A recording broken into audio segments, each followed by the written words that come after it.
बिस्मिल्लाहिर्रहमानिर्रहीम। अस्सलाम वालेकुम। आज सबसे पहले तो ये है कि हमने आज जो डिस्कशन करनी है वो एक तो इस चीज़ के रिलेटेड करनी है कि हम जब बुक्स पढ़ते हैं तो हम उन बुक्स को बेसिकली सेलेक्ट कैसे करेंगे initially, and then how are we actually going to read those books. और इसके लिए बहुत सारी डिफरेंट मैथडोलॉजीज की रिलेटेड मिल जाएंगी आपको वीडियोस यूट्यूब पे भी, और different people giving different advices, और रोज एग्जिस्ट। लेकिन बात यही है कि कोई ऐसी हर बुक जो है वो थोड़ी सी किसी ना किसी तरीके से वेरी करती है। आप जिस तरह आप सपोज फिलोसफी की बुक को पढ़ेंगे उस तरह आप साइकोलॉजी की बुक को नहीं पढ़ सकते। इसी तरीके से जब आप लिटरेचर पढ़ेंगे तो it's you will be reading it very differently. So हमने थोड़ी सी डिफरेंट मैथडोलॉजीज को भी आज देखेंगे, डिफरेंट तरह की बुक्स पढ़ने के, मतलब डिफरेंट जो नीशीज की जो बुक होती हैं उनको किस तरह हमने कवर करना है। एंड इसके साथ साथ हम ये भी देखेंगे कि प्रोसेस ऑफ सिलेक्शन क्या होगा बुक के related.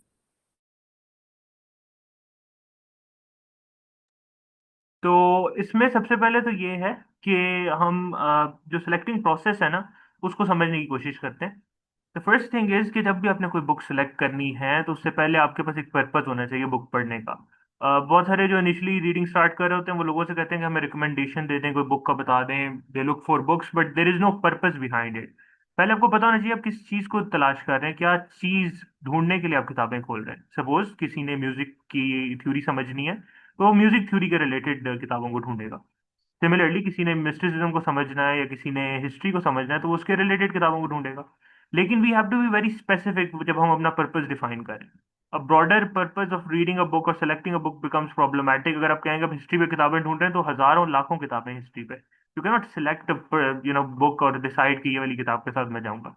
You have to be specific कि आपने हिस्ट्री किस चीज की पढ़नी है। क्या आपने सपोज फिलोसफी की हिस्ट्री पढ़नी है, आपने मिडल ईस्ट की हिस्ट्री पढ़नी है, आपने चाइनीज हिस्ट्री पढ़नी है, आपने एशिया की हिस्ट्री पढ़नी है। आपने हिस्ट्री का स्कोप कितना रखना है, आपने 3,000 साल की हिस्ट्री पढ़नी है, आपने 5,000 साल की हिस्ट्री पढ़नी है, आपने 500 साल की हिस्ट्री पढ़नी है, या आपने लास्ट 100 ईयर्स की हिस्ट्री पढ़नी है। So you have to define the scope as well. So initially, when you are going to read, so you just have to have a purpose of reading or selecting a book. और अगर आपके पास शुरू में purpose नहीं है, you just want to develop a habit, then at least फिर 10 किताबें या 5-6 किताबें आप कोई भी उठा के पढ़ लें। एंड देन मैं बताऊंगा वो भी किस तरह पढ़नी है, लेकिन आप कोई भी पढ़े and then you will find, और वो भी डिफरेंट फील्ड्स पे हो, डिफरेंट सब्जेक्ट्स के रिलेटेड हो, ताकि आप एक वो कहते हैं यूनिफॉर्म तरीके से एक ही तरह की किताबें ना पढ़ते रहें। और फिर उसके हिसाब से देख लें कि आपका एरिया ऑफ इंटरेस्ट क्या है, and then you can pursue that. अब जब आपने वंस टॉपिक सेलेक्ट कर लिया या पर्पस सेलेक्ट कर लिया और आपको पता चल गया आपने किस तरह किताब पढ़नी है, तो अब आपने उसको सर्च करना शुरू करना है उस किताब को और उन किताबों को। अब आपको किताबें नहीं पता, आपको टॉपिक पता है। सो सपोज आपने अरब हिस्ट्री पे कोई किताब पढ़नी है, तो अब आप अरब की हिस्ट्री के रिलेटेड किताबों को सर्च करेंगे, गूगल पे कर लें सर्च, किसी एआई को यूज कर लें, you can do that as well. और जस्ट एक रैंडम सर्च करें, you can search top 10 books, you can search easy to read books, any way आप जिस तरह सर्च करना चाहते हैं अपनी सर्च को फॉर्मेट कर लें। वंस दैट इज डन और आपकी ये सर्च इस तरह फॉर्मेट होगी और आपके पास कुछ बुक्स आ गई, तो उनके एटलीस्ट 10 किताबों के नाम नोट डाउन कर लें। You don't actually have to read all 10 books, you just have to note that down. अब जब आपने नोट डाउन कर लिया तो आपके पास अब एक लिस्ट है, रफ सी लिस्ट है, और उस लिस्ट के अंदर से अब हम उसको फर्दर फिल्टर करना शुरू करेंगे। और फिल्टर के इंशाल्लाह हम डिस्कस करेंगे कि 3 लेयर्स होती हैं, 3 फिल्टर्स होते हैं टू सेलेक्टिंग अ बुक। सबसे पहले तो मैं आप लोगों के साथ थोड़ी स्क्रीन शेयर करता हूँ ताकि उनको पता चले।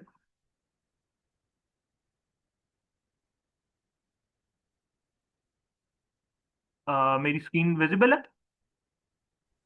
Yes, sir, it's reasonable. Okay okay. So अब हम अरब हिस्ट्री पे वो सपोज बुक सर्च कर रहे थे, एंड हम सर्च करते करते इस बुक पे पहुंच गए। पहले तो ये है अरब 3,000 ईयर हिस्ट्री ऑफ पीपल। अगर आप सर्च करेंगे तो अगर आप अरब हिस्ट्री पे तो ये वाली किताब इस तरह की आपको मिल जाएगी। और भी मिलेंगी, जैसे कि history of the Arab people है, द अरब हिस्ट्री, यूजीन रोगन की किताब है। तो इस तरह की आपको किताबें मिल जाएंगी। Once you have the book तो उसका अमेजोन पेज खोल लें, गूगल बुक्स पे चले जाएं या गुड रीड्स पे चले जाएं, you can go to any of these websites. आपने जाके क्या करना है कि आपने ये पढ़ना है सबसे पहले तो इस किताब के लिए।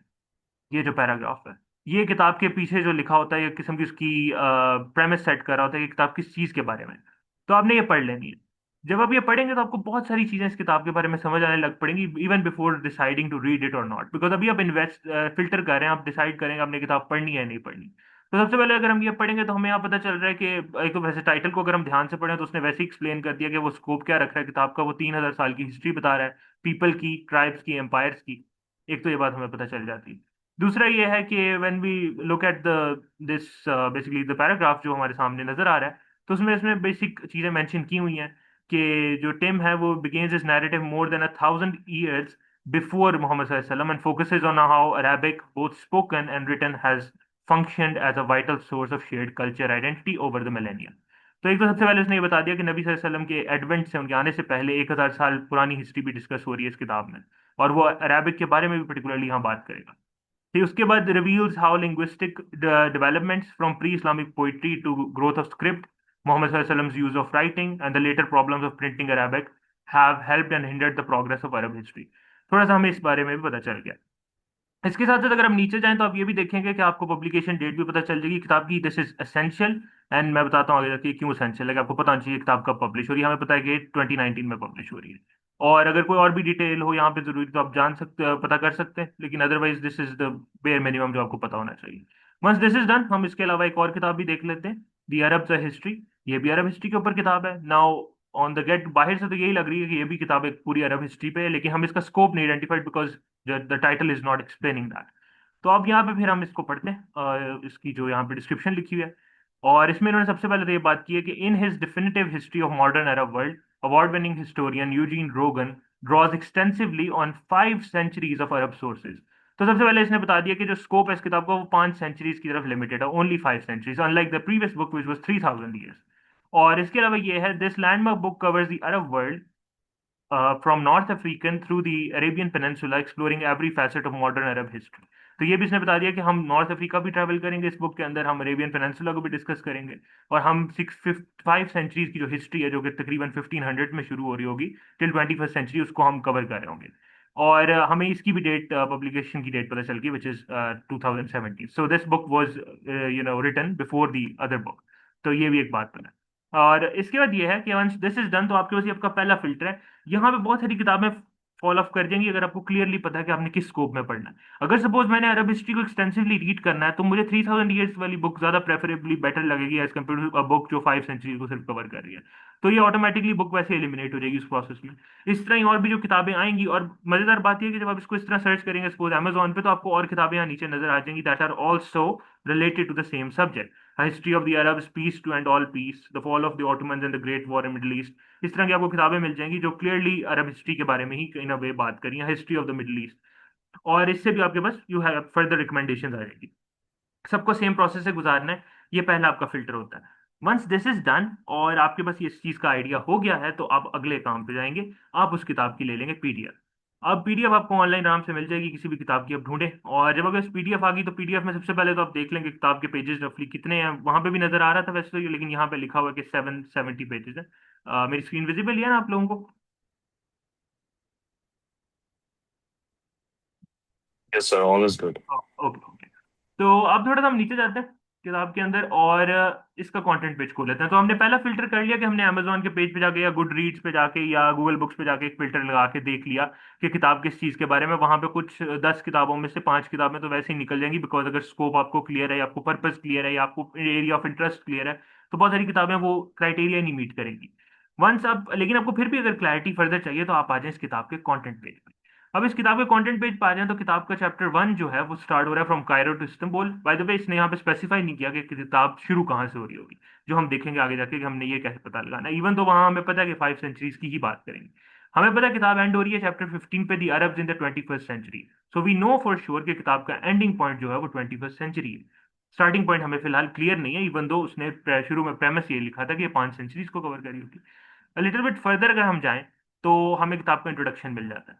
अब हमने पहले कंटेंट पेज देख लिया, उससे हमें इस किताब के पूरे स्कोप का आइडिया हो गया। अगर हम कंटेंट पेज को थोड़ा और डीपली भी स्टडी करें तो हमें पता चल जाएगा कि इसमें इसने किस किस टॉपिक को टच किया है। इसने ब्रिटिश एम्पायर को, कॉलोनियलिज्म को, पैलेस्टाइन के डिजास्टर को, अरब नेशनलिज्म के राइज को, डिक्लाइन को, ऑयल के बारे में जो मसले हैं, कोल्ड वॉर के रिलेटेड बात है, सारी डिस्कस की हुई है इस बुक के अंदर। गोइंग फर्दर, जब हम इंट्रोडक्शन देखेंगे, अब किताब में usually sometimes there is an introduction, sometimes there is a foreword, sometimes there is a editor's note, sometimes there is a preface. इस तरह की चीजें आपको किताब के शुरू में मिल सकती हैं। अगर हम नॉवेल्स में जाएंगे तो वहां आपको प्रोलॉग भी मिलेगा। बारी बारी मैं बता देता हूँ ये चीजें होती क्या हैं। अगर आपको किताब के बाद शुरू में फॉरवर्ड मिल रहा है तो फॉरवर्ड का मतलब ये होता है कि किसी और बंदे ने ये लिखा होता है किताब के बारे में। He is not the writer, he is someone who has read the book, and वो रिकमेंड कर रहा होता है कि ये किताब बड़ी मुझे अच्छी लगी पढ़ के, और वो कोई पॉपुलर बंदा होता है, और वो आपको भी कह रहा होता है कि आपको भी पढ़नी चाहिए। एडिटर्स नोट मोस्टली आपको ट्रांसलेटेड बुक्स में मिलेगा, और या ऐसी बुक्स जो अब्रिज्ड होती हैं, वहां पे आप जब पढ़ेंगे तो एडिटर्स नोट में आपको क्लियरली बता देगा एडिटर कि मैंने ये एडिटिंग की है किताब में, ये चीजें हैं, और मुझे ये पसंद इसलिए आई है, मुझे मैंने फैसला भी एडिटिंग का इसलिए किया because of these certain factors. उसके अलावा इसके बाद जब आपके पास प्रीफेस आता है, तो प्रीफेस यूजुअली राइटर ने लिखा होता है किताब का, और प्रीफेस में उसने लिखा होता है कि उसने किताब क्यों लिखी है। तो preface is also very important. And lastly आपके पास मिल जाता है आपको इंट्रोडक्शन। इंट्रोडक्शन जब मिलता है तो वहां पे किताब के बारे में एक किताब की तमहीद बांधता है राइटर, एक किताब को इंट्रोड्यूस करता है कि ये किताब का जो राइटिंग, जो मतलब किस तरह वो लिखेगा इस किताब को। मतलब उसने प्रीफेस में तो बता दिया कि उसने क्यों लिखी किताब, और उसने बता दिया कि किताब का स्ट्रक्चर क्या है। इंट्रोडक्शन में वो आपको अपनी राइटिंग इंट्रोड्यूस करता है। वो आपको बताता है कि आगे तुम तैयार हो जाओ कि बाकी किताब में चैप्टर 1 चैप्टर 2 से लेके जो आगे जितनी किताब चलेगी वो इस स्टाइल में होगी, इस रिटन फॉर्मेट में होगी, इस तरीके से मैंने लिखी है। और ये रैंडमली चीजें किताबों के शुरू में नहीं मेंशन की होती। ये राइटर्स यूजुअली हमेशा इस चीज को इसलिए मेंशन करते हैं ताकि कोई भी बंदा बिफोर रीडिंग एनी बुक वो इन चीजों को पढ़ ले and then decide and make a conscious decision to read that book. जब आप किताब का फॉरवर्ड या उसका, क्योंकि वो रिकमेंडेशन है फॉरवर्ड, या उस किताब का प्रीफेस या उस किताब का एडिटर्स नोट या उस किताब का इंट्रोडक्शन पढ़ लेंगे, अगर ऑल अवेलेबल है तो भी सारा कुछ पढ़ लें, अगर एक भी अवेलेबल है वो भी पढ़े, तो आपको बहुत अच्छे से आइडिया हो जाएगा कि what I am going into, और ये किताब किस चीज के बारे में, ये किताब में किस तरह राइटिंग स्टाइल किस तरह का है, मुश्किल है आसान है मेरे लेवल का है या नहीं है। And once you are aware of that, तो फिर आपके पास बहुत आसानी से आप डिसीजन ले सकते हैं कि आपने इसको कंटिन्यू करना है या नहीं करना। पहला पैराग्राफ ही किताब का बहुत कुछ बता देगा। अब जैसे इंट्रोडक्शन यहाँ लिखा हुआ है, तो इन्होंने यहाँ पे शुरू में अगर देखा जाए तो इन्होंने एक स्टोरी मेंशन की हुई है टुनेशिया के बारे में, कि वहाँ पे किस तरह रेवोल्यूशन आया था, और किस तरह जो ये पहले पैराग्राफ के अंदर अरब स्प्रिंग के बारे में उन्होंने बात की हुई है कि हाउ 2011 के अंदर किताब जो अरब स्प्रिंग आई वो टुनेशिया से शुरू हुई और वो फर्दर स्प्रेड की through out the Arab world. तो अब हमें पता चल गया किताब शुरू हो रही थी 500 ईयर्स पहले, और हमें फिर भी नहीं पता एग्जैक्ट किस पॉइंट पे, वो भी हम अब ढूंढेंगे, लेकिन हमें ये पता चल गया कि इसका एंडिंग पॉइंट कहीं ना कहीं अरब स्प्रिंग के अराउंड बनेगा, 2011 के अराउंड, इवन दो ये बुक असल में 2019 में लिखी गई है। तो हमें इसका एंडिंग पॉइंट पता चल गया कि ओके, इसने एंड कहाँ हुआ है। अभी इंट्रोडक्शन को फर्दर गो थ्रू कर सकते हैं, इसमें आपको राइटिंग स्टाइल क्लियरली समझ आ जाएगा, आपको पता चल जाएगा ओके आगे किताब में इसने इसी तरीके से लिखना है, इसी हर स्टोरी हर टॉपिक को जब ये पकड़ेगा इतनी डिटेल में ही जाएगा और इस तरीके से उसको कवर कर रहा होगा। So this will help you understand कि ओके आप what you are going getting into, और ये शायद आपके लेवल की नहीं है, ये शायद आपको कंफ्यूज कर रहा है अगर introduction, then it is suggested कि आप वो किताब ना पढ़े। बिकॉज इंट्रोडक्शन अगर आपको नहीं समझ आया then this is going to be the entire book basically उसी स्टाइल में उसी स्ट्रक्चर में। इंट्रोडक्शन के अंदर इसने यहाँ पे थोड़ा प्रीफेस वाला काम किया होगा, इसने थोड़ा सा एक्सप्लेन किया होगा कि मैंने किताब क्यों लिखी है, मेरा बैकग्राउंड क्या है, और सारा कुछ वो भी साथ बता देगा। ठीक है। और इसके बाद ये है कि अगर हम थोड़ा सा नीचे चले जाते हैं तो चैप्टर 1 शुरू होता है। चैप्टर 1 के अंदर हमारे पास टाइटल था from Cairo to Istanbul, we still don't know कि किताब स्टार्ट कहाँ से हो रही है, बट हम जब किताब का पहला पैराग्राफ ही पढ़ेंगे तो हमें यहाँ पता चल जाएगा कि जो किताब है वो 1516 में शुरू हो रही है। तो किताब एंड हो रही है अराउंड 2011, और किताब स्टार्ट हो रही है एट 1516, जब ममलूक डायनेस्टी जो है वो तबाह होने लगी और हारने लगी एक जंग ओटमन एम्पायर। ये हमें स्टार्टिंग पॉइंट में मिल गया। तो आपको किताब का क्लियर स्कोप आ गया कि किताब शुरू होगी उस टाइम पे जब ओटमन एम्पायर अपनी पावर में राइज कर रहा है, ममलूक डायनेस्टी जो इजिप्ट और सऊदी अरब पे या उसे टेरिटरी पे हुकूमत करती है वो टूटने वाली है 1516 के अंदर। मीन वाइल किताब एंड होगी 2011 में जब अरब स्प्रिंग आ गई। तो you have a clear idea without actually reading the book कि बुक किस स्कोप को कवर कर रही है, बुक में किस रेंज ऑफ टॉपिक्स हैं, क्या क्या बातें होंगी, बुक का स्टाइल क्या है राइटर का, राइटर ने किस डेप्थ में जाना है किसी टॉपिक को डिस्कस करते हुए, और वो क्या क्या करेगा। As a result of which now you make the decision कि आपने किताब पढ़नी है या नहीं पढ़नी। इससे पहले आपने डिसाइड नहीं करना कि किताब आपने पढ़नी है नहीं पढ़नी। अब आपको कोई भी किताब को रिकमेंड करता है, कोई किताब की आप ऐड देखते हैं, बहुत सारी किताबों की आपको इंस्टाग्राम पे ऐड नजर आएगी, ट्विटर पे आएगी, डिफरेंट जगहों पे आएगी। यूजली हमें किताब का कवर अच्छा लगता है, हम पढ़ लेते हैं, खोल लेते हैं, लेकिन फिर हमें समझ नहीं आ रही होती। तो the best option then is कि पहले आप ये काम कर लें। ये थोड़ा सा प्रोसेस जो है, ये एक इनिशियल रीडिंग आपको करना पड़ेगा, ये फिल्टर लगा के एक सिलेक्शन का प्रोसेस से बुक को गुजारना पड़ेगा। Because when you decide to read the book after all this entire process, तो आप इतने कॉन्शियसली रीडिंग कर रहे होंगे, इतना सोच समझ के आपने किताब सेलेक्ट की होगी, you would know why you reading this book. It would know longer be कि मुझे फलां बंदे ने रिकमेंड कर दी थी, फलां जो एक स्पीकर थे या मोटिवेशनल स्पीकर थे या इस्लामिक स्कॉलर थे, उन्होंने आगे कहा ये किताब पढ़नी चाहिए, मैंने पढ़ ली। No, you will know why you reading this book, why you want to go through this entire book, और कहाँ। और आपको बाय द वे, अभी हम चले मैं आगे जाकर वो एक्सप्लेन करता हूँ वो वाली चीज भी, लेकिन आपको ये सारा कुछ इस चीज का आइडिया हो जाएगा, it's going to be very helpful. तो फिर आप रैंडम रिकमेंडेशंस पे नहीं जाएंगे, आप ऑटो पायलट में बैठ के किताबें नहीं पढ़ रहे होंगे, आप अपनी पसंद की किताब पढ़े होंगे, सोच समझ के किताब पढ़े होंगे। So this is very essential, this whole filtration and selection process किताब का। और वही बात है कि इंट्रोडक्शन, ये चीजें राइटर ने डेलिबरेटली, अच्छे राइटर्स टाइटल किताब का, कंटेंट पेज किताब का और ये इंट्रोडक्शन वगैरह जान के लिखते हैं, ताकि कोई भी बंदा जो है वो उनकी किताब को, कहीं लाइब्रेरी में बैठा है, कहीं गुजर रहा है, कहीं से किताब खरीदना चाह रहा है, तो वो इन चीजों को पढ़ ले जल्दी जल्दी से, एंड देन डिसाइड कर ले कि उसने किताब पूरी पढ़नी है नहीं पढ़नी। तो ये भी चीज है। तो यहाँ तक कोई कंफ्यूजन है या कोई क्वेश्चन है तो आप लोग पूछ लें, फिर हम आगे चलते हैं।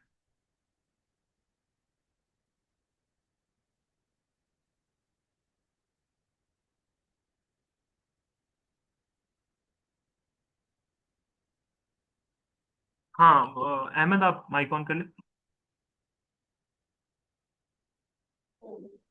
अच्छा यारों, जो अ, ये भी मालूम हो जाता है कि ये book as a research book है, यानी कि काइंड ऑफ थीसिस है, और हाँ हाँ या हाँ हाँ, बिल्कुल। ये दूसरी अगर तरह अभी मैं, लेट से। मी शो यू एग्जैक्टली, ये वाली चीज मैं दिखा भी देता हूँ आपको। इसी के अंदर इसने, ये जो लास्ट सेक्शन है ना इसका इंट्रोडक्शन का, इसमें इसने एक्सप्लेन किया कि मैंने as a life long student of Middle East I was drawn to Arab history, के मैंने अरब हिस्ट्री के बारे में बात ही क्यों की इन द फर्स्ट प्लेस, और मैं उसके बारे में सारी लिख क्यों रहा हूँ। And then in writing this book I have tried to do justice to diversity of Arab history by balancing experience of North Africa, Egypt, Fertile Crescent and Arabian Peninsula। ठीक है। I have drawn wide range of Arab sources using eyewitness accounts of those who lived through the tumultuous years of Arab history। इसने ये भी बता दिया sources किस तरह के इस्तेमाल कर रहा है, किस डेप्थ में जा रहा है, क्या क्या करेगा। इसने बताया है कि इसने different journalist, intellectuals, politicians, poets, novelist, man and women, famous and famous, उन सबको इसने वो एज सोर्सेज के तौर पे इस्तेमाल किया अपनी किताब के लिए। ये इसके इंट्रोडक्शन में सारा कुछ ऑलरेडी मौजूद है। तो ये आपको बता रहा है कि किताब किस एंगल पे जाएगी और मतलब किस तरह के सोर्सेज से लेके आ रहा है अपनी किताब। ठीक हो गया। जैसे अच्छा एक मेरे फेमस को। किताब है, सॉरी मैं काट रहा हूँ फिर आप कंटिन्यू करना, एक फेमस किताब है फ्रीडम एट मिडनाइट, वो बेसिकली पाकिस्तान इंडिया की पार्टीशन की बात कर रही है। मैनी पीपल क्रिटिसाइज करते हैं उस किताब को कि उस किताब वो बहुत प्रो माउंट बैटन है, वो माउंट बैटन की तारीफें बहुत कर रहे हैं वो दोनों राइटर्स। लेकिन मुझे दुखी हो रहा था कि उस किताब के इंट्रोडक्शन में क्लियरली लिखा है कि ये किताब is bias towards Mountbatten, उनके अपने अल्फाज है राइटर्स के। तो जब राइटर ने प्रेमिस ये बना दिया कि मैं माउंट बैटन को बेसिकली हम फेवर करेंगे, उसकी तरफ बायस्ड होकर किताब में डिस्कस करेंगे, गांधी, जिन्ना, नेहरू के बारे में नहीं होंगे लेकिन माउंटबेटन के बारे में होंगे, तो आप क्यों ये सोच रहे हैं कि किताब उसके बारे में बायस नहीं होगी। वो तो खुद एडमिट कर रहे हैं इस चीज के। तो इसलिए इंट्रोडक्शन पढ़ना जरूरी होता है कि समटाइम्स राइटर क्लियरली एडमिट करता है अपनी बायसेस को, और अच्छे राइटर जरूर करेंगे ये चीज। वो बता देंगे कि हम एक सर्टन ऑडियंस के लिए लिख रहे हैं, वो बता देंगे हम एक सर्टन ग्रुप के साथ बायस्ड हैं, हम एक सर्टन नैरेटिव को डिबंक करने के लिए लिख रहे हैं। और ये चीजें स्पेशली इवन आप सीरा की किताब खोलें, आप सैयद सलमान नदवी की किताब खोलें सीरा की, आप वो पढ़ने बैठेंगे आपको वो किताब कंफ्यूज कर देगी मिडिल में जाके। वजह यह है कि वो किताब सीरा की एक्चुअली उस तरीके से नहीं लिखेगी जिस तरह एक ट्रेडिशनल सीरा की किताब इब्ने हिशाम की या इब्ने इसाक की किताब थी। It is not just a biography of profit सल्लल्लाहु अलैहि वसल्लम। वो किताब क्लियरली ओरिएंटलिज्म के खिलाफ लिखी गई थी। वो किताब 1900 में उस टाइम लिखी गई थी जब नबी सल्लल्लाहु अलैहि वसल्लम के बारे में बहुत ही फजूलियात और गंदे आर्ग्यूमेंट्स और बातें और तोहमतें लगाई जा रही थी। तो सैयद सलमान नदवी और शिबली नुमानी ने वो किताब उस कॉन्टेक्स्ट में लिखी थी, टू डिफेंड द प्रॉफिट सल्लल्लाहु अलैहि वसल्लम, to defend his biography and his सीरा। और उन्होंने इसलिए उस किताब में बहुत आर्ग्यूमेंट्स दिए। जब एक कैजुअल रीडर वो किताब उठाएगा तो वो बहुत कंफ्यूज हो जाएगा पढ़ के कि why is Syed Salman Nadvi being so defensive about everything, why is he being so वो रिएक्ट क्यों कर रहे हैं, और हर चीज में उनको ना डिफेंड करने का शौक है। मतलब भाई मैं तो ऑलरेडी मान रहा हूँ कि बदर हुई थी, आप क्यों उसको डिफेंड करने बैठ गए। तो फिर आपको जब कॉन्टेक्स्ट पता चलता है आप कहते हैं ओहो that's the reason why he is writing this way. लेकिन अगर आप उस किताब का राइटिंग का कॉन्टेक्स्ट पढ़ लेते, स्पेशली बाय द वे जो किताबों के राइटर्स अब जिंदा नहीं है, जिन किताबों के, और जो किताबें 1900 या 1800 में लिखी गई हैं, उनका कॉन्टेक्स्ट जरूर सर्च कर लिया करें। ये किताबें मैंने स्पेसिफिकली जब पब्लिकेशन डेट का बताया था, ये 2019 2017 की किताब थी। राइटर जिंदा है, नहीं भी जिंदा तो ये लेटेस्ट लिखी गई है। You can deal with these kind of books, इनके लिए इतना शायद कॉन्टेक्स्ट ना जरूरी हो कि राइटर ने किस बैकग्राउंड से लिखा है, वो इंट्रोडक्शन पढ़ ले समझ आ जाएगा। लेकिन अगर पुराने राइटर्स हैं तो पहले पढ़े वो किस दौर में लिख रहे थे। सीरा इस्लामिक बुक्स तो स्पेशली पढ़ेंगे इस दौर में लिखी गई हैं, और अगर वो पुराने दौर में लिखी गई हैं before the 21st century, read about why that book particularly was written. Because बहुत कुछ हो रहा था मुसलमानों के साथ सब कॉन्टिनेंट में, अरब वर्ल्ड में भी, जिसकी रिएक्शन में किताबें लिखी जाती थी। और वो किताबें अब आम बंदा उठाएगा तो उसको मुश्किल होगी समझनी। तो ये इस चीज का भी हमने ध्यान रखा। हाँ अहमद आप पूछें आगे। नहीं, मैं पूछ नहीं रहा था, मैं एक चीज बताना चाह रहा हूँ। मेरी तरफ तुम्हारी स्क्रीन स्ट्रक है। आई डोंट नो बाकियों के साथ भी है, लेकिन मुझे सिर्फ ये एक वही नजर आ रहा है। स्क्रॉलिंग नहीं नजर आ रही। स्क्रॉल कर रहे हो आप स्क्रीन पे? हाँ नहीं अभी नहीं स्क्रॉल कर, अब नजर आ रहा है, स्क्रॉल कर रहा हूँ अभी। नहीं, मेरी तरफ शायद फिर प्रॉब्लम है। नो वरीज, आप कंटिन्यू करो, बस ये गुलशेर में क्वेश्चन। स्क्रीन मूव होती नजर आ रही है आपको? नहीं brother, there is no scrolling going on. लेकिन अभी it's आप किस okay. पेज पे हैं? We are on the Eugene रो description. यूजिन रोगन नजर जो- आ रहा है मुझे, और उसका इंट्रोडक्टरी पार्ट नजर आ रहा है। साथ में इधर स्क्रीन में प्राइसिंग नजर आ रही है, यही नजर ओके, आ रहा मैं है। दोबारा से एक दफा शेयर करता हूँ, शायद इसलिए हो रहा तो आप sharing and then we share. Yeah. है। या श्योर।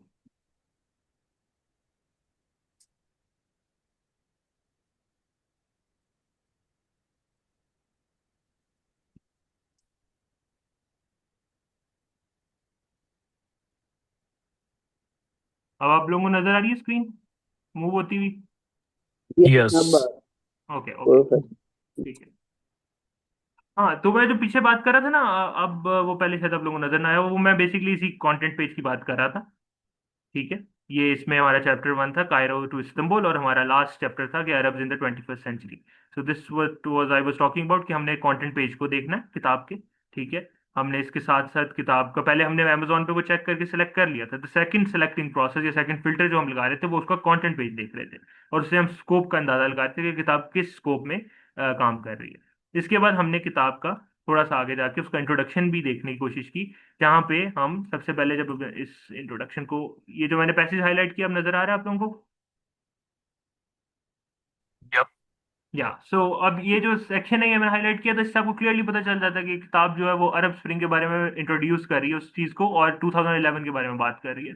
तो ये इंट्रोडक्शन में अगर इस चीज की बात हो रही है, so it is taking the audience या रीडर को फ्यूचर में लेके जा रही है, बिकॉज किताब तो पहले शुरू हुई है 5 सेंचुरीज पहले।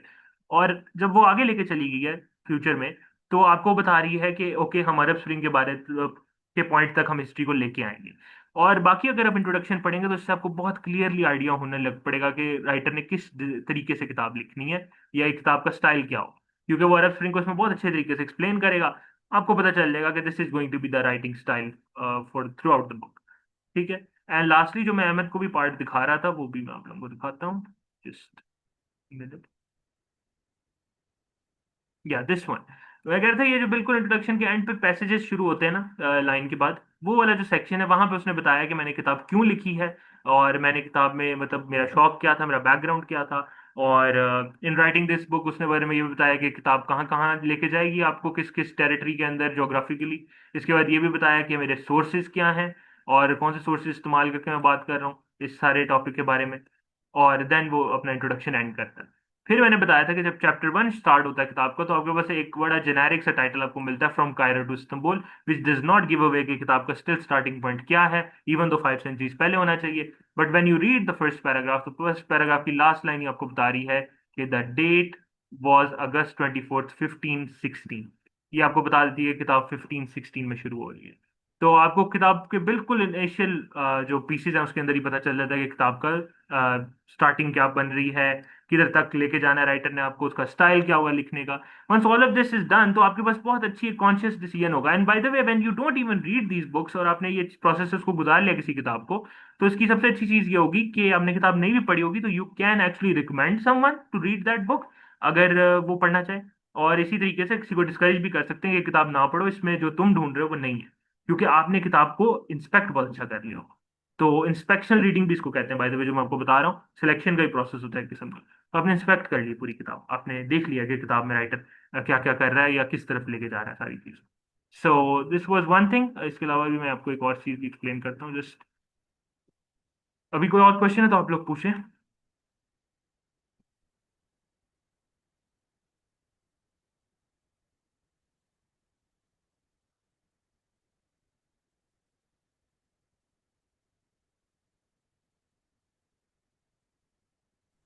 जरूर में सवालों पे ना हमें अलग एक सेशन करना पड़ेगा. Why to ask questions and how to ask questions. या डेफिनेटली, सही है। मैं अभी चले अब स्क्रीन विजिबल है मेरी? हम अब ये मैंने बुक खोली है, Arab 3000 year history of peoples and tribes and empire.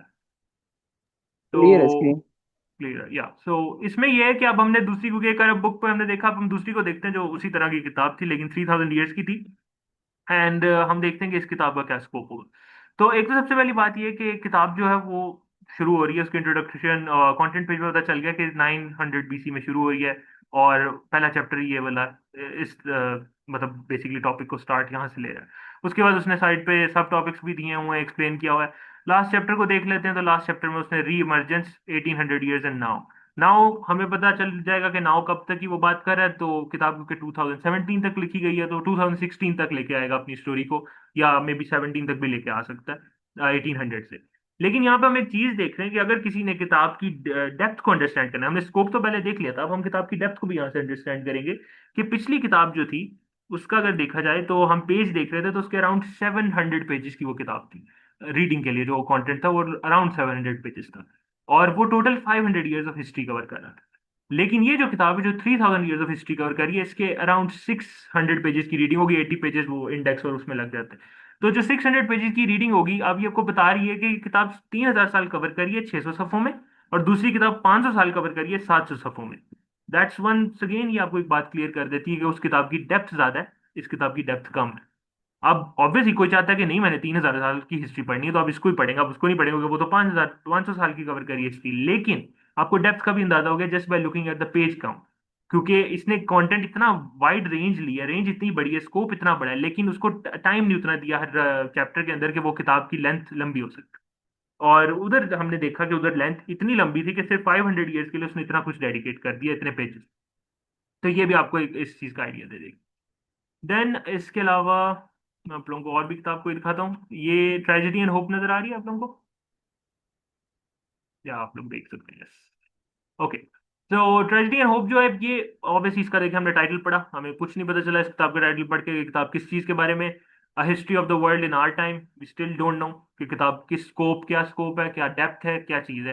लेकिन हम जब इसके कंटेंट पेज पे आएंगे तो हमें वंस अगेन क्लियरली नजर आ रहा है कि किताब समवेयर इन 1914 शुरू हो रही है, और फर्दर वेस्टर्न सिविलाइजेशन के बाद बारे में बात करते करते, और किताब चलते चलते जो है वो हिस्ट्री कवर कर रही है फर्स्ट वर्ल्ड वॉर की भी, और उसके बाद सेकंड वर्ल्ड वॉर के बारे में भी बात कर रही है। देन इवन लेटर ऑन देखा जाए तो न्यू एज न्यूक्लियर राइवलरी के बारे में बात करी है, एंड अल्टीमेटली वो आपकी कोल्ड वॉर तक आ रही है, जो यहाँ पे डिस्कस हो रहा है। और उसके बाद वो किताब एंड होती है अराउंड 1964, या वहां तक लेके आती है हिस्ट्री को। और किताब की अगर हम पेज काउंट देखें तो वी आर टॉकिंग अबाउट रफली 1300 to 1400 पेजेस की ये किताब है। सो वी नो कि इस किताब की बहुत ज्यादा डेप्थ भी होगी, और ये किताब टोटल हिस्ट्री कवर कर रही है ऑफ 100 ईयर्स और लेस देन 100 ईयर्स, और उसमें इसने इतने पेजेस डेडिकेट किए हैं, तो ये डेप्थ भी बहुत ज्यादा होगी, स्कोप इसका 100 ईयर्स का ही है। और ये किताब काफी डिटेल में जाएगी चीजों को लेके, एक एक चीज को अनकवर करने की कोशिश करेगी। तो इससे हम जस्ट ये फ्यू चीजों को देख के ही बहुत काफी बेहतरीन अंदाजा लगा सकते हैं। इसके अलावा मैं आप लोगों को एक और भी एग्जांपल देता हूँ। जस्ट एक मिनट में स्क्रीन।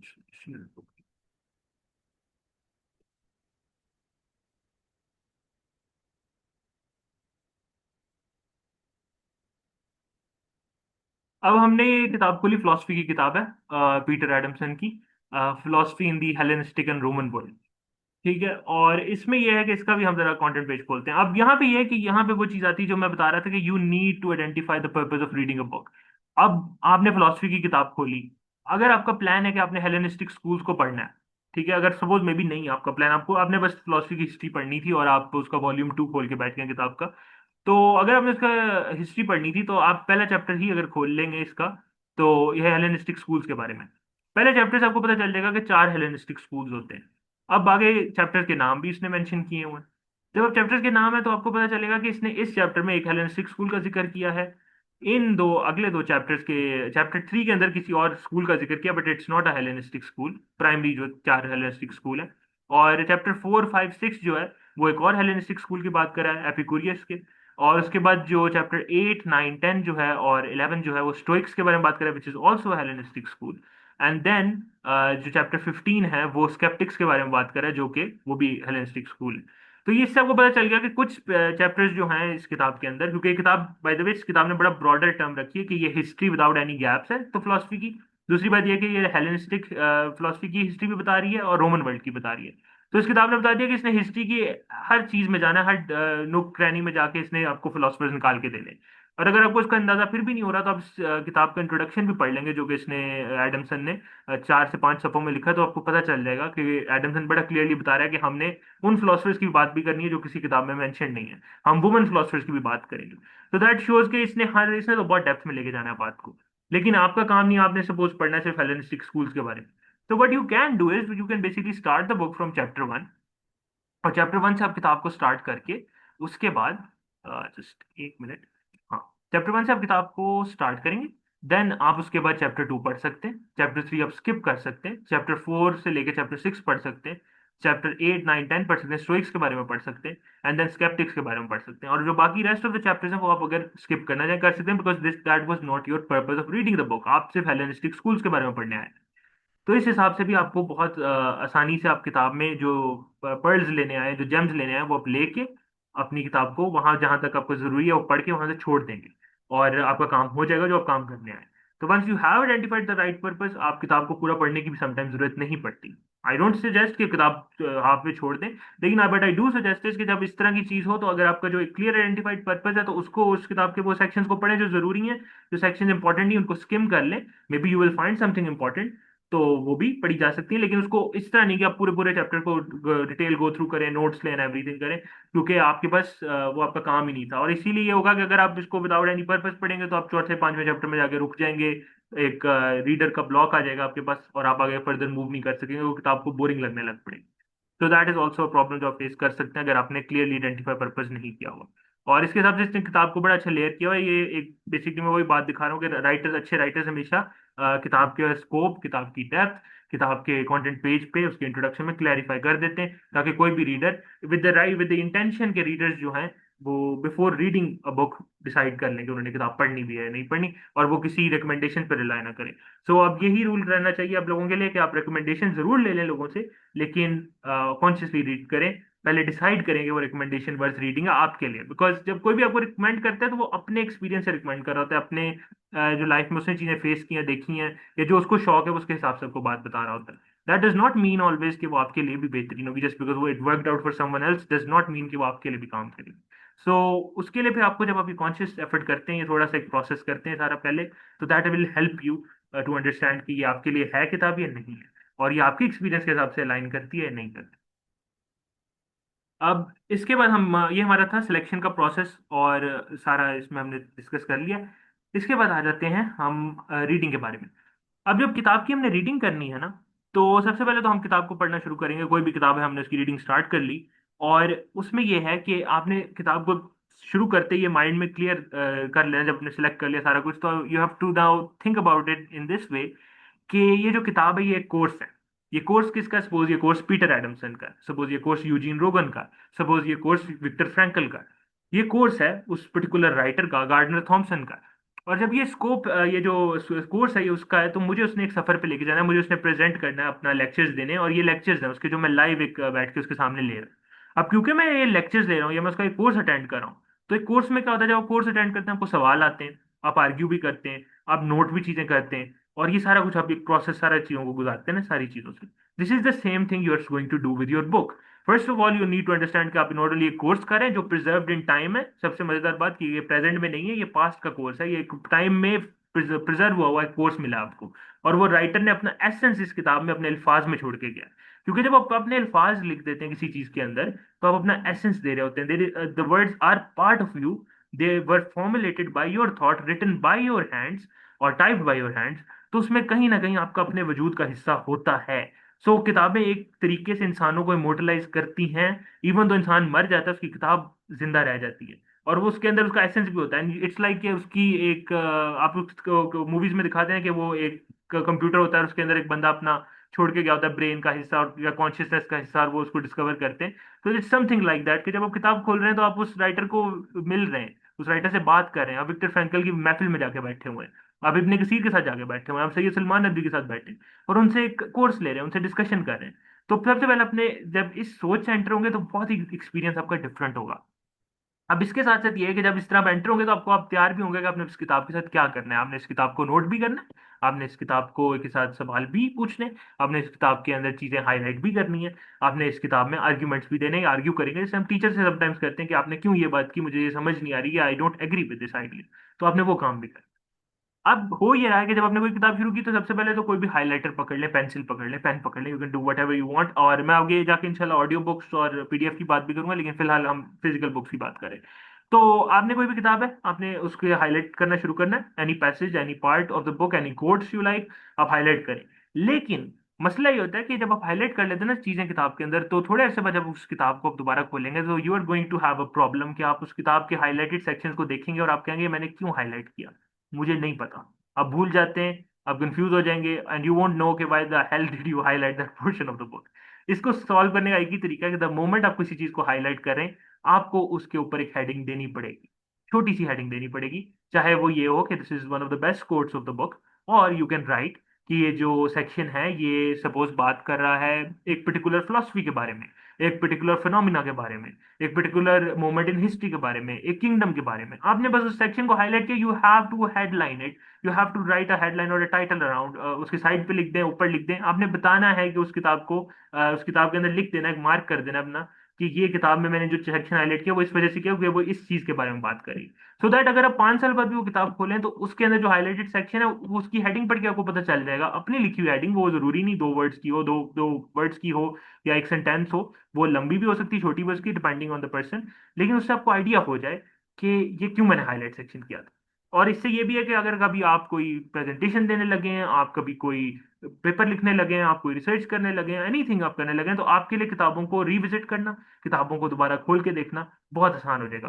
क्योंकि किताबें हमें मोस्टली याद नहीं रहती, जब हम पढ़ते हैं हमें उनके मेन आइडियाज याद रह जाते हैं, हमें किताब पूरी याद नहीं रहती। और याद रखने की हमें जरूरत भी नहीं है, हमें किताब को समझना होता है, एक्सपीरियंस करना होता है, और उस एक्सपीरियंस को अपने अंदर प्रिजर्व करना होता है, ना कि उस किताब की एक एक लाइन को या उसके चैप्टर को। Once we have done that, तो आपने बेसिकली जब अंडरलाइन कर ली चीजें और अच्छे तरीके से अगर अंडरलाइन की हैं, तो किताब का रिविजिटिंग टाइम कम हो जाएगा। इसका मतलब ये है कि अगर आपने किताब 1 महीने में पढ़ी थी या 2 महीने में पढ़ी थी, तो क्या पता अगर आपने उसको सही तरीके से हाईलाइट किया तो आप उस किताब को 5 घंटे में पढ़ सकते हैं, because you don't have to read the whole book.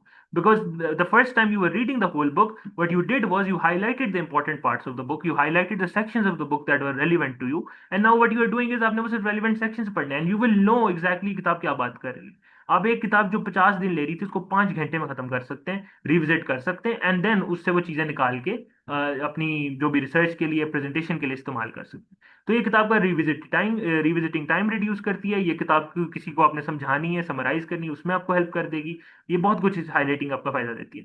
सबसे पहले मैंने ये कहा कि मार्क करें और उसको टाइटल दें, चाहे वो कोट्स हैं चाहे वो कुछ है।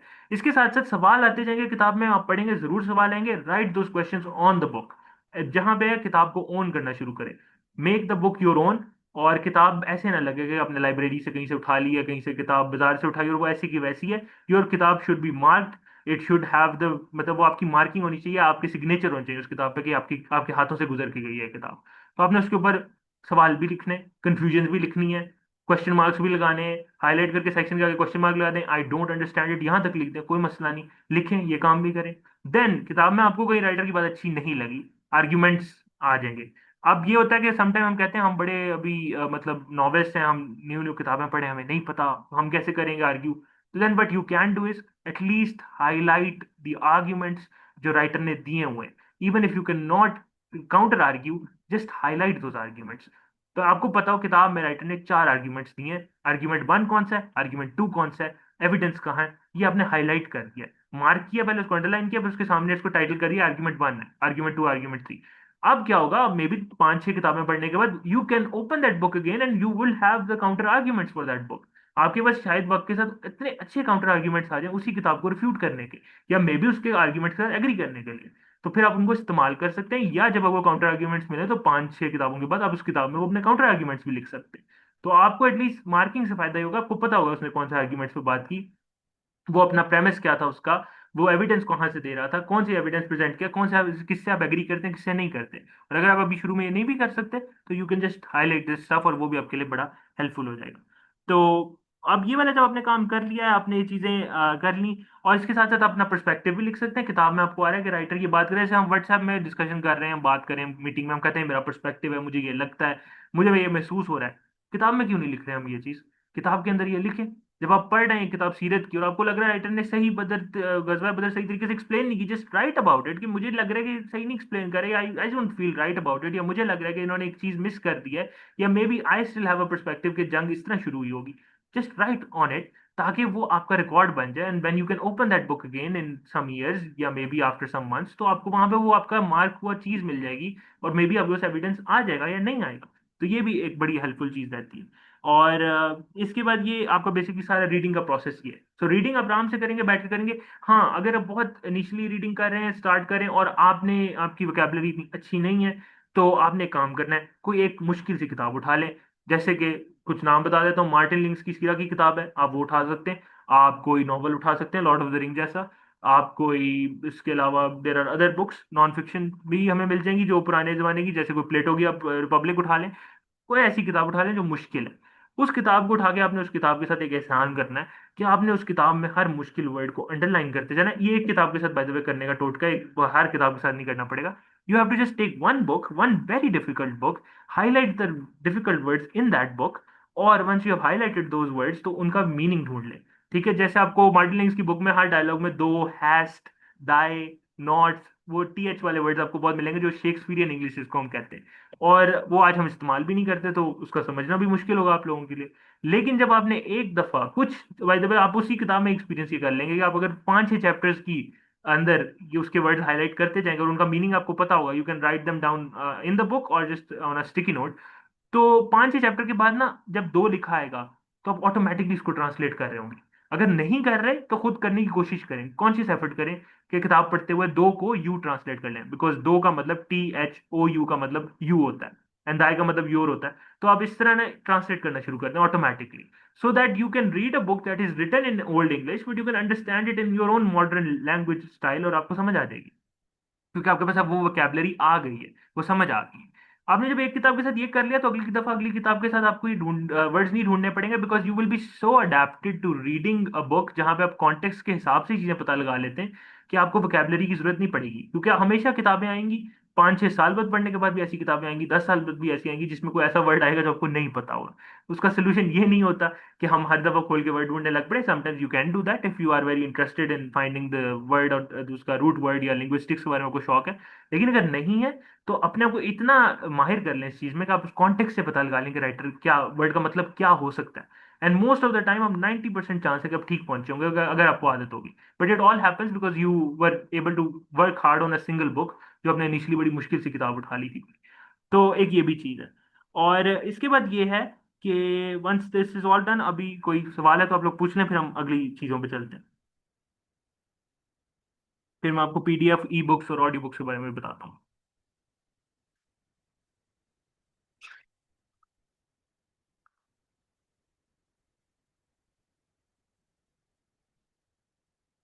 हाँ जी, अहमद बोले।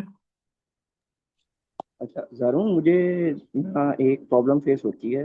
वो ये होती है कि when I see the book, और मैं जब इतने ज़्यादा पेजेस देख लेता हूँ, सच एज मोर देन 1000 और अराउंड 800 या उससे भी ज़्यादा, so I hmm. Become unconsciously ना पैसिव अबाउट दैट, कि यार इतनी बड़ी बुक है और how can I read that, time है और ये सारा, like these question run around in my mind. तो मैं ओके ये ओके। पूछना चाहता हूँ, like how to tackle with it और how to cope with this problem इस ना। इसका ना मैं आगे जाके एक चीज, एक और एडवाइस दूंगा, वो थोड़ी सी लगेगी तो अपसाइड आप लोगों को, लेकिन एक बार समझेंगे तो शायद समझ क्लियर हो।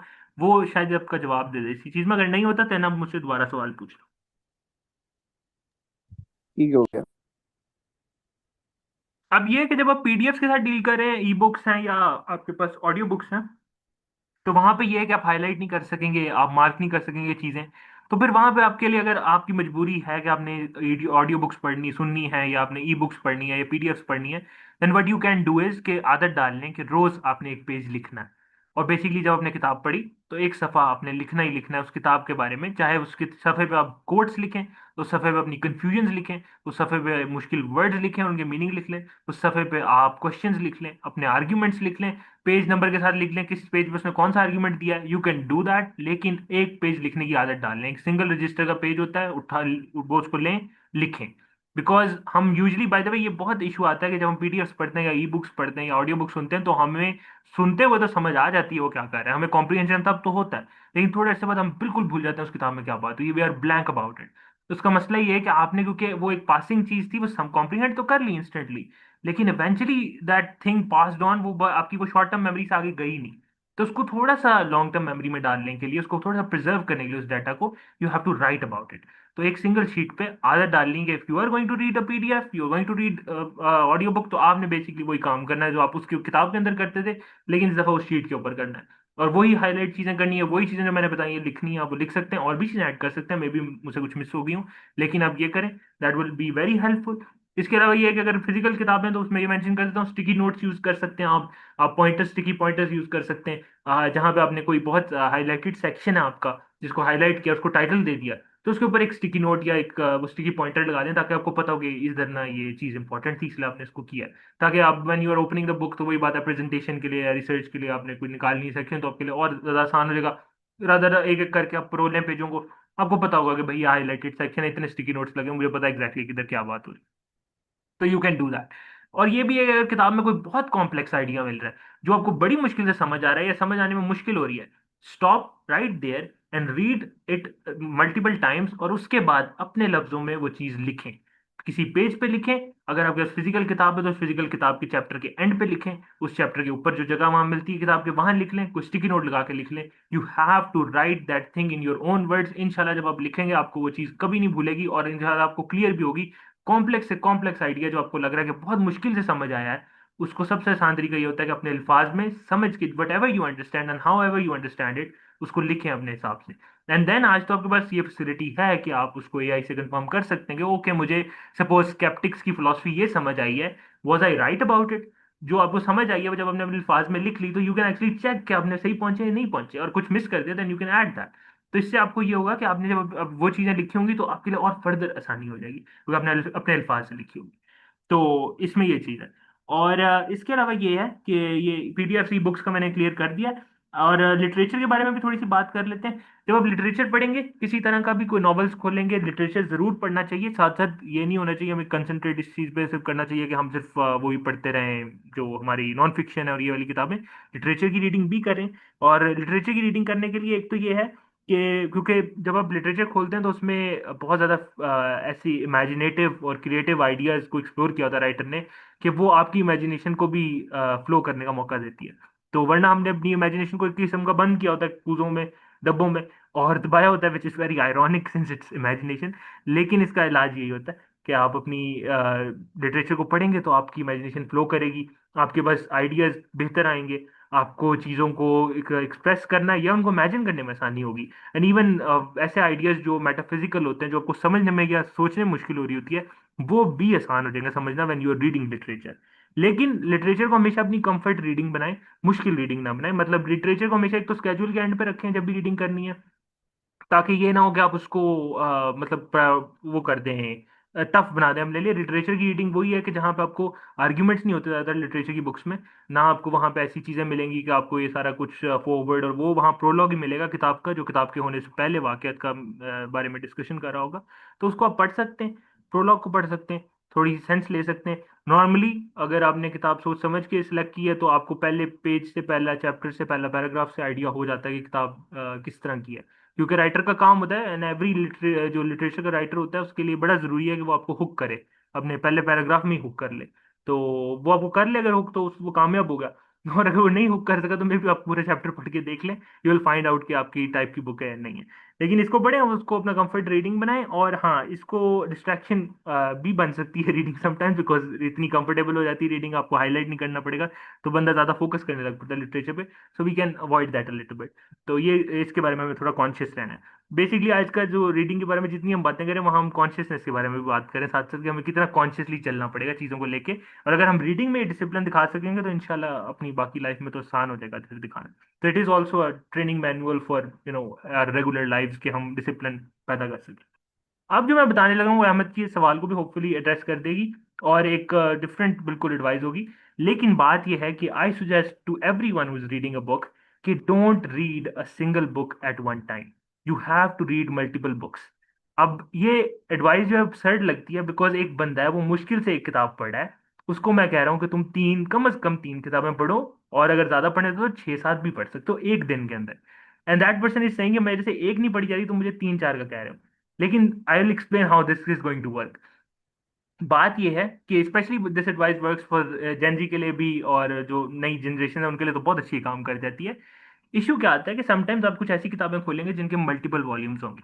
कुछ बहुत किताबें जैसे अभी अहमद ने कहा कुछ किताबें वो 1500 1500 सफ़ों की होंगी 2000 सफ़ों की होंगी। एंड जब आप उस किताब को देखेंगे तो आप उसको ड्रेड करेंगे कि इतने सारे पेजेस हैं।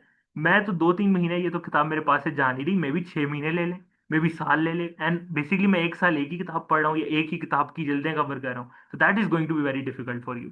तो जब आप मल्टीपल बुक्स पढ़ रहे होते हैं तो आपको वो डर नहीं होता कोई बड़ी किताब उठाने में। वजह ये होती है कि यू नो कि ओके ये किताब अपना एक सेक्शन लेगी लेकिन अपना टाइम लेगी बाकी किताबों को भी मैं टाइम दे रहा हूँ। बाकी किताबें मुकम्मल होती जाएंगी साइड पे ये भी साथ चलती जाएगी। इससे एक तो ये फायदा होता है कि आप एक किताब के ऊपर कंसंट्रेट नहीं करते मल्टीपल बुक्स को एक्सप्लोर कर रहे होते हैं मल्टीपल फील्ड्स को मल्टीपल कैटेगरीज को देख रहे होते हैं। दूसरी बात यह है कि आपने ये नहीं करना कि आपने एक किताब के 50 पेज पढ़ लिए दूसरे के पढ़ लिए आप इवेंचुअली वो स्टेमिना डेवलप कर सकते हैं कोई मुझे मसला नहीं जरूर करें। लेकिन फिलहाल फ्रॉम अगर आप स्टार्ट करें आपने सपोज डिसाइड किया कि हमने रोज के 30 सफ़े पढ़ने। तो just do a very simple thing कि हर किताब तीन किताबें उठा लें उनको 10 10 पेजेस पढ़ने लग पड़े। So what you did was you did not read 30 pages of a single book, you just read 10 pages of three different books। या आपने डिसाइड किया कि हमने 3 घंटे किताबें पढ़नी है। अगर आप पेज की बजाय टाइम के वाइज रीडिंग करते हैं तो टाइम के हिसाब से अगर आप किताबें पढ़ें तो आप फिर भी ये काम कर सकते हैं कि आप किताब को 3 घंटे एक किताब को देने की बजाय एक एक घंटा तीन किताबों को दें।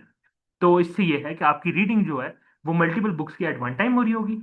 आपको डिफरेंट आइडियाज एक्सप्लोर करने का मौका मिलेगा। आप डिफरेंट नीशेस में जाके देखेंगे डिफरेंट काइंड्स ऑफ बुक्स को देखेंगे। उससे आपको पता चलेगा आपका एरिया ऑफ इंटरेस्ट क्या है आपकी स्ट्रेंथ क्या है आपकी वीकनेस क्या है। आपको फिलोसफी पढ़ने में मुश्किल होती है आपको हिस्ट्री पढ़ने में आसानी होती है आपको साइकोलॉजी बहुत अच्छी समझ आती है बायोलॉजी आपको बिल्कुल समझ नहीं आती। नॉवेल्स आपके सारे के ऊपर से गुजर जाते हैं लेकिन सीरा की किताब को समझ आती है। You will find out a lot of stuff अपने बारे में। जब आपको ये पता चल जाएगा आपको पता होगा किसकी रीडिंग स्लो करनी है किसकी रीडिंग तेज करनी है किसको ज्यादा टाइम देना है किसको कम टाइम देना है किसके लिए ज्यादा नोट्स लेने पड़ेंगे किसके लिए किस बुक के लिए बिल्कुल नोट्स नहीं लेने पड़ेंगे। You will find that out just by doing this कि आप एक टाइम में मल्टीपल बुक्स पढ़ रहे हैं। और इसका ये भी फायदा है कि क्योंकि हम जेनजी वाले हैं तो हमारा एक इशू ये आ जाता है कि हमारे अटेंशन स्पैन कम है हमारी कंसंट्रेशन का मसला है हमारे फोकस का मसला है। हम एक किताब को पकड़ के उस पर अगर फोकस कर लें तो अगर मैंने वही बताया कि बड़ी मोटी किताब है तो आपको ये होगा कि कुछ अर्से बाद यू विल ड्रेड दैट 4 दिन बाद 5 दिन बाद आप सुबह उठेंगे और आप कह रहे होंगे मैंने किताब आज कैसे पढ़ूं। आप ड्रेड कर रहे होंगे कि मुझे 3 घंटे इस किताब को लेकर बैठना I can not do that क्योंकि मैं बार बार एक ही चीज पढ़ी जा रहा हूँ। बट आपको पता होगा कि मैंने सिर्फ घंटा देना है इस किताब को या मैंने 10 20 पेज पढ़ने हैं इस किताब के अंदर I am going to go to another book that is entirely different. तो और मैं उसको भी पढ़ रहा हूँ और मैं फिर एक और किताब में जा रहा हूँ that is also very different. तो फिर आपको टेंशन नहीं होगी कि आप एक किताब के साथ फंस गए हैं आप उसी के साथ स्ट्रगल और रेसलिंग कर रहे हैं। नहीं आप मल्टीपल किताबों को समझने की कोशिश कर रहे हैं कॉम्प्रिहेंड करने की कोशिश कर रहे हैं। यहाँ पे एक आर्ग्यूमेंट जरूर आता होता है कि जब इस तरह की एडवाइस दें कि मुझसे वही बात है कि एक तो एक किताब नहीं पढ़ी जा रही है मल्टीपल कह रहे हैं दूसरी बात ये कि ये कंफ्यूजन नहीं हो जाएगी मुझे when I am reading different kinds of book at one time मैं एक लीनियर रीडिंग नहीं कर रहा। तो बात यह है कि आपका brain is more than capable of reading multiple books at one time more than capable of understanding multiple fields at one time. जरूरी नहीं है बिकॉज और eventually you will start finding the connection between each field. अब ये नहीं होगा कि आप हिस्ट्री की किताब पढ़ें फिलोसफी की किताब पढ़ें साइकोलॉजी की पढ़ें और कोई कनेक्शन ना नजर आए आपको आने लग पड़ेगा। लेकिन आपने कभी पढ़ के ही नहीं देखी और अगर आपने पढ़नी आदत डालेंगे पढ़ने की तो आपको कनेक्शंस भी नजर आएंगे आपको स्ट्रैंड्स कनेक्ट होती नजर आएंगी। और जरूरी नहीं है कि you have to pick a book जो फिलोसफी का वो दौर कवर करी और हिस्ट्री का भी सेम एरा कवर करी और साइकोलॉजी का नहीं you can pick any book that are very different in time. Suppose आपने हेलेनिस्टिक फिलोसफी की किताब उठाई जो नबी सल्लल्लाहु अलैहि वसल्लम की दुनिया में आने से 700 800 साल पहले के वाकयात हैं फिलोसफी के। इसी तरीके से आपने अरब हिस्ट्री की किताब उठाई जो वो यूजीन रोगन की थी जो कि लास्ट 500 ईयर्स की हिस्ट्री कवर कर रही है लेटेस्ट। इसके साथ हमने एक साइकोलॉजी की किताब उठा ली थिंकिंग फास्ट एंड स्लो। अब ये डिफरेंट किताबें these are very different books in nature लेकिन व्हेन यू रीड देम तो आपको खुद कनेक्टिव टिश्यूज नजर आएंगे इनके दरमियान। अब वो खुद चीजें नजर आएंगी because human thought human imagination का सोर्स एक ही है जगह एक ही है जहां से सब कुछ आ रहा है। You will find that connection eventually. शुरू शुरू में नहीं नजर आएगा, मैं बता रहा हूँ, लेकिन वक्त के साथ आपको नजर आने लग पड़ेगा if you put in that effort. तो और जब स्पेशली अब नोट टेकिंग का मैकेनिज्म मैंने बताया कर रहे हैं, आप किताबों में हाईलाइट करें, आप ध्यान से कॉन्शियसली किताबें पढ़ें। आप 10 भी किताबें रोज की पढ़ लें, आपको मसला नहीं होने वाला, क्योंकि आप हर किताब को बड़ा ध्यान से पढ़ें। आप और आपने फिर आपको भागने की भी जरूरत नहीं पड़ेगी ना, क्योंकि आप ये नहीं होगा कि भाई मैंने ये 6 वॉल्यूम खत्म करने एक महीने में ताकि I can move on to other books. बहुत सारे लोग हैं वो सीरा की किताब नहीं शुरू कर पाते, उनको ये होता है कि भाई भी मेरी फिलोसफी की फलां किताब पढ़ी है, मेरी फलां साइकोलॉजी की किताब मैंने खत्म करनी, then I will move on to सीरा। लेकिन why not do this, that read those 3 books simultaneously. Just अपना क्वांटिटी डिवाइड कर लें, टाइम डिवाइड कर लें, दिन के हिस्सों में डिवाइड कर लें किताबों को, अगर आप करना चाहते हैं। देख लें, आपको सुबह सीरा बहुत अच्छी समझ आती है, सुबह सीरा पढ़ लें। आपको लगता है आपको फिलोसफी सुबह बैठ के बहुत अच्छी समझ है, फिलोसफी सुबह पढ़ लें। लेकिन आप at one time multiple books manage करने के मोर देन केपेबल हैं आप। मैं कहता हूँ 3 से स्टार्ट करें एक टाइम पे। और उसमें बाय द वे इसमें 3 में आप, जब मैं वो कह रहा था कंफर्ट रीडिंग, तो उसमें मैं ये भी समझाना चाह रहा था कि आप लिटरेचर को भी उठा सकते हैं इसी के अंदर। You can read a literary book, कोई भी नॉवल हो, कोई भी चीज़ हो, आप उसको साथ उठा लें। और एक किताब आप इस्लामिक हिस्ट्री की सपोज उठा ली, एक आपने फिलोसफी की उठा ली, आप एक लिटरेचर की उठा लें। लिटरेचर को मैं बताता एंड में स्केड्यूल का इसलिए रखें क्योंकि वो कंफर्ट रीडिंग है, वो आपको ज़्यादा रिलैक्स करके आप पढ़ सकते हैं। तो उसको आप, या क्योंकि वो स्टोरी होती है, नैरेटिव होता है, समझना आसान होता है। तो आप इस तरह कुछ करें, तो उससे आपके बड़ी आसानी से मामला हो जाएगा। एंड इसके बाद ये है कि it will become a lot more easier to you know आप डिफरेंट टॉपिक्स को एक्सप्लोर कर सकते हैं, डिफरेंट आइडियाज को देख सकते हैं। हाँ, इसमें ये जरूर चीज है कि व्हेन यू रीडिंग तो एक प्लान होना चाहिए, जैसे मैं बताया पर्पस के साथ एंटर हूँ किताबों में, उसी तरीके से ये भी बड़ा एसेंशियल है कि किताब को जब आप किताबों की कोई भी कैटेगरी एक्सप्लोर करने लगे, you should have a plan for 4 to 6 months कि आपने कौन सी किताबें पढ़नी है, कितनी पढ़नी है उस कैटेगरी की। सपोज आपने फिलोसफी की किताबें पढ़नी है, तो आपने कौन सी किताबें पढ़नी है अगले 6 महीने के लिए या 4 महीने के लिए, आपके पास प्लान होना चाहिए। You have to make your own deadlines discipline के लिए। और आपको बताना चाहिए कि 4 महीने मैंने यही एक किताब मैं खत्म करूंगा, और 4 महीने बाद then I will go into another category, फिर मैं फिलोसफी ड्रॉप करके साइकोलॉजी की किताबें शुरू कर लूंगा।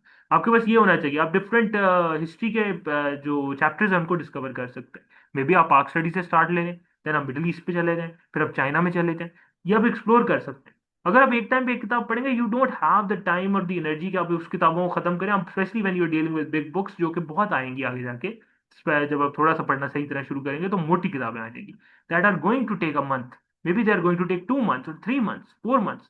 तो मैंने ये खुद बात तब डिस्कवर की थी जब मैं बताया हुआ नहाया पढ़ रहा था, जो कि 3,000 जो पेजेस की किताबें ऑलमोस्ट, उससे भी ज्यादा, और उसके बड़े बड़े वॉल्यूम्स हैं।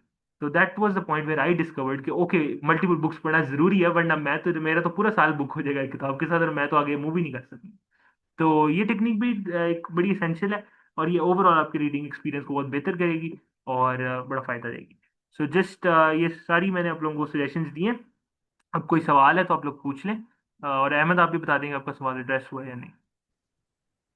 नहीं, मुझे क्लियर हो गया है। मैं बस एक चीज रिवाइज, वो ये कि मुझे उसकी समझ नहीं आई थी बिल्कुल, जो लास्ट पे आपने मेरे क्वेश्चन आंसर करने से पहले लिटरेचर के ऊपर बात करें, वो अगर आप काइंडली दोबारा बता दो कि हाँ, मैं आप ये बेसिकली बता रहा था कि जो लिटरेचर होता है ना, वो एक किस्म का डोरवे है ना आपकी इमेजिनेशन के लिए। क्योंकि आपको लिटरेचर ऐसे ऐसे आइडियाज, एक्स्ट्रॉर्डनरी आइडियाज दिखाता है या बताता है। तो उससे पता होने से ये होता है कि आपकी इमेजिनेशन इंप्रूव हो जाती है, आपके लिए एक ऐसे मेटाफिजिकल कॉन्सेप्ट्स को कॉम्प्रीहेंड करना, समझना इवन आसान हो जाता है, बिकॉज यू हैव एक्सप्लोर्ड और रेड लिटरेचर। तो लिटरेचर आपको ये बहुत फायदा करता है। अब जैसे ड्यून है, वो एक किताब है, तो वो किताब है, बल्कि मल्टीपल किताबें। तो आप वो पढ़ें, या आप ब्रैंडन सैंडरसन के नॉवल पढ़ लें, या आप टोल्किन की कोई किताब पढ़ लें, तो इतने एक्स्ट्रॉर्डनरी वे में उन्होंने अपनी मिथोलॉजीज और अपनी फिक्शन और अपनी फैंटेसी वर्ल्ड को एक्सप्लोर किया हुआ है कि you will find very interesting ideas and topics. और मेरा तो यहाँ तक बिलीव है कि एनी जो जो भी कॉन्सेप्ट डिस्कस होते हैं नॉवेल्स में, फिक्शन में, वो इंसान की इमेजिनेशन से तो आ रहे हैं, लेकिन वो इमेजिनेशन क्योंकि एक ही क्रिएटर को कनेक्ट करी है, तो आपकी जहाँ इमेजिनेशन खत्म होती है ना, अल्लाह की तख्लीक वहां शुरू होती है। तो बस फिर यही समझ लें कि जो आप ये किताबों में उन्होंने इमेजिन किया हुआ है ना, वो कहीं ना कहीं दुनिया के किसी, मतलब मल्टीवर्स के अंदर कहीं ना कहीं किसी डिमेंशन में वो चीज़ मौजूद है, वो चीज़ एग्जिस्ट कर रही है किसी न किसी शक्ल में। तो फिर आपका experience of reading literature is very different, specially when you reading fiction and fantasy, high fantasy पढ़ रहे हैं तो बहुत एक्सपीरियंस और हो जाता है। बिकॉज आपको पता होता है कि ये इतनी इन्फिनिट पॉसिबिलिटीज के अंदर क्या पता ये भी चीज़ पॉसिबल हो। ये जो आइडियाज, ये जो मैजिक सिस्टम्स, ये जो पॉलिटिक्स इसने एक्सप्लोर किए हैं, क्रीचर्स इसने एक्सप्लोर किए हैं, क्या पता वो कहीं ना कहीं हो। तो ये क्योंकि रैंडमली नहीं हुआ कि इंसान की हिस्ट्री में ड्रैगन्स आ गए और यूनिकॉर्न्स आ गए, और पेगासस आ गया और ये चीजें आ गई, they did not come out of a vacuum. ये किसी वजह से इंसानों ने ये चीजों के ऊपर बात करना शुरू की, कुछ देखा था, कुछ एक्सपीरियंस किया था, कुछ फील किया था, कुछ ख्वाबों में चीजें देखी थी ऐसी, जिन्होंने they gave them the idea कि ये चीज हो सकती है या है। तो बस इसको इस तरह करें रीडिंग। और मैंने ये कहा था कि लिटरेचर जो होता है वो थोड़ी कंफर्ट रीडिंग होती है, स्पेशली जब आप मल्टीपल बुक्स के साथ पढ़ें। तो लिटरेचर अगर आप प्रायोरिटाइज करेंगे अपने नॉवेल्स को, चीज़ों को, तो आपकी बाकी किताबें थोड़ी क्योंकि हार्ड होती हैं तो फिर बंदा उनको इग्नोर करने लग पड़ता है। तो उसको अवॉइड करने के लिए आप इसको स्केड्यूल में थोड़ा लेट रख लें। मतलब आप अगर स्केड्यूल में पेजेस अपने दिन के एंड पे पढ़ने हैं तो आप उसको एंड पे पढ़ सकते हैं लिटरेचर। हाँ, got it no, thank you. कोई मसला नहीं। कोई और क्वेश्चन किसी का?